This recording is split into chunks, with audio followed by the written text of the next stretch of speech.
सारणिक का अनुप्रयोग। तो सारणिक का मुख्यतः अनुप्रयोग जो यहाँ पर बताया गया है इस अध्याय में, वो है किसी त्रिभुज के क्षेत्रफल को ज्ञात करने के लिए। माना एक त्रिभुज है जिसके शीर्षों का निर्देशांक x1 y1, b x2 y2 और c x3 y3 हो। तो त्रिभुज का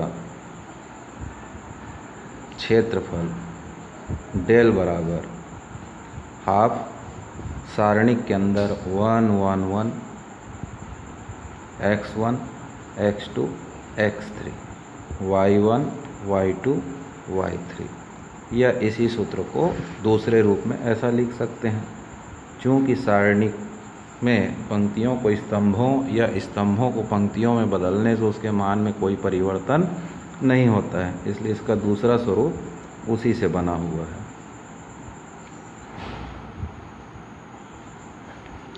ये हुआ डेल। किसी भी त्रिभुज का क्षेत्रफल निकालने के लिए हम इस सूत्र का प्रयोग कर सकते हैं।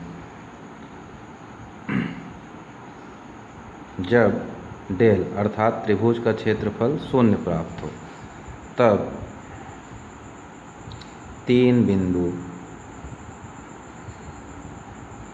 समरेख या संरेख होते हैं।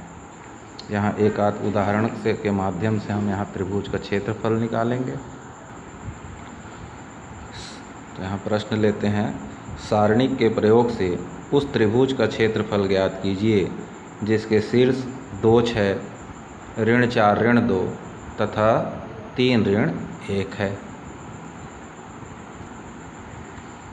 हल करते हैं। एक त्रिभुज बना लिए जिसके शीर्षों का निर्देशांक नोट कर लें, 2 6 ऋण 4 ऋण 2 और 3 ऋण 1।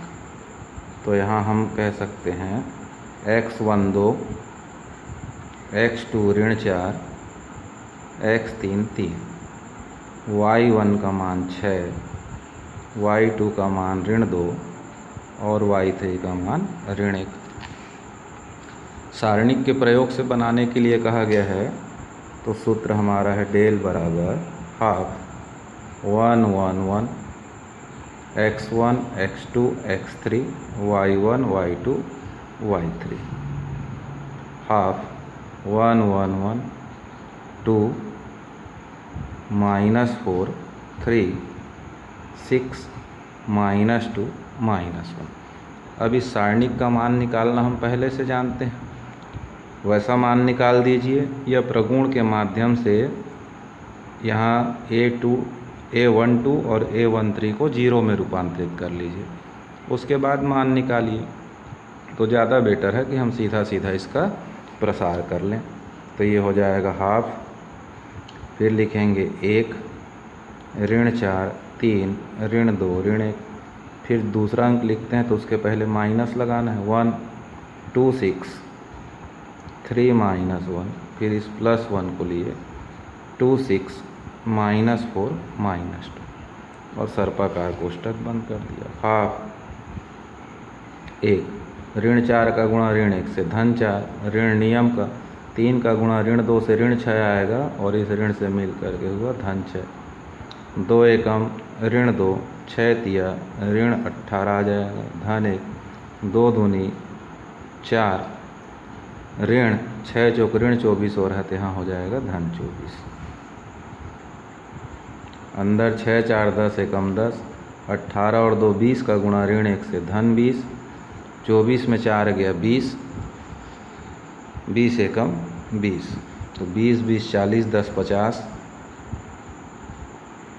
50/2 बराबर 25 वर्ग इकाई दिए गए त्रिभुज का क्षेत्रफल होगा।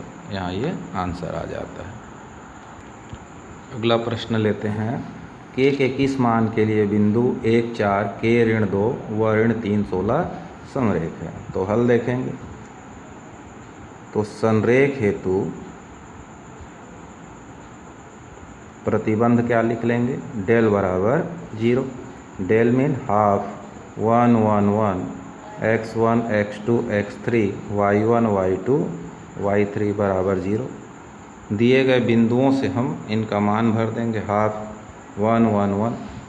पहला मान क्या क्या है, 1 के ऋण 3, 1 के ऋण 3। फिर y1 y2 y3 4 ऋण 2 16, 4 ऋण 2 16 बराबर 0 हुआ। इस हाफ का ट्रांसफ़र कर देंगे तो 0 हुआ और बाकी का विस्तार करते हैं। 1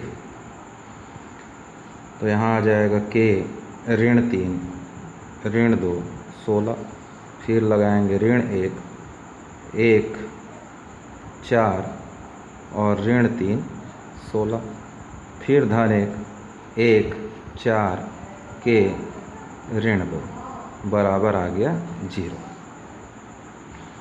16 का गुणा कैसे हुआ, 16 के ऋण नियम का, 3 दूनी 6 ऋण 1 16 एकम 16 ऋण 4 तिया ऋण 12 हो रहा है तो यहाँ आ जाएगा धन 12। 2 का गुणा 1 से तो ऋण 2 और 4 का गुणा कैसे तो 4 के बराबर हुआ 0। ये हुआ 16 के ऋण 6 12 और 16 28 एकम 28, यहाँ ऋण 2 और ये ऋण 4 के बराबर 0। 16 के में 4 के घटा देंगे 12 के, 28 और 2 30 और 6 36, पक्षांतर करने पर मिलेगा धन 36। दोनों तरफ 12 से डिवाइड करेंगे तो 12 तिया 36, तो ये आ गया के बराबर 3 इसका आंसर।